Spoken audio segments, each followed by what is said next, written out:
Welcome to 2050. There are 9 billion of us. This is our ocean. Doesn't it look healthy? Supporting a diverse abundance of life. Look over there. Large areas of the ocean are effectively protected and fisheries are sustainably managed using the best science and technology. Fishing activities are closely monitored and fairly policed. Harmful fishing subsidies have been eliminated. Our oceans are healthy and productive. Sadly, it hasn't always been this way. Once upon a time, a small human population using simple tools only put light pressure on fish stocks. However, things began to change.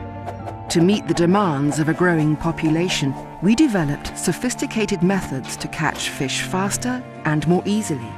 We built more boats and travelled farther and farther to find fish. With too many boats, too few regulations and not enough policing, fishing practices became excessive and destructive.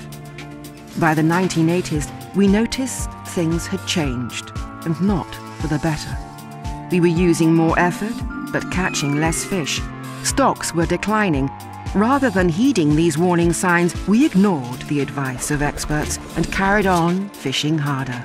Harmful subsidies encouraged too many boats to fish. Fishing activities were not effectively policed. Destructive fishing practices damaged sensitive marine areas. Little of the ocean was protected against these threats. A number of first steps were taken and promises made. Unfortunately, many of these promises weren't kept. Instead, things got much worse. 20 years after the first Earth Summit, the world met once more in Rio. The oceans were at a critical tipping point. 85% of fish stocks were fully exploited or worse. Only about 1% of the global marine environment was designated as protected, and only a fraction of this was effectively protected. World leaders were faced with a choice: carry on with business as usual or implement the promises from the last 20 years, making a new commitment to urgent and much-needed improvements. Thankfully, they made the right choice for the economy and the environment. Plans were implemented that would change the future of the oceans forever. Things started to change. Fishing fleets were reduced to sustainable levels. Fisheries management followed precautionary and scientific advice. Harmful cash subsidies were eliminated. Destructive fishing practices were ended. Effective policing of the oceans brought illegal fishers to justice. Well-managed marine protected areas and reserves were established in both domestic and international waters.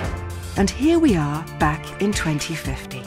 Thanks to the right action in 2012, the oceans are healthier and more productive than they've ever been, with the ability to provide for the billions of people who rely on them.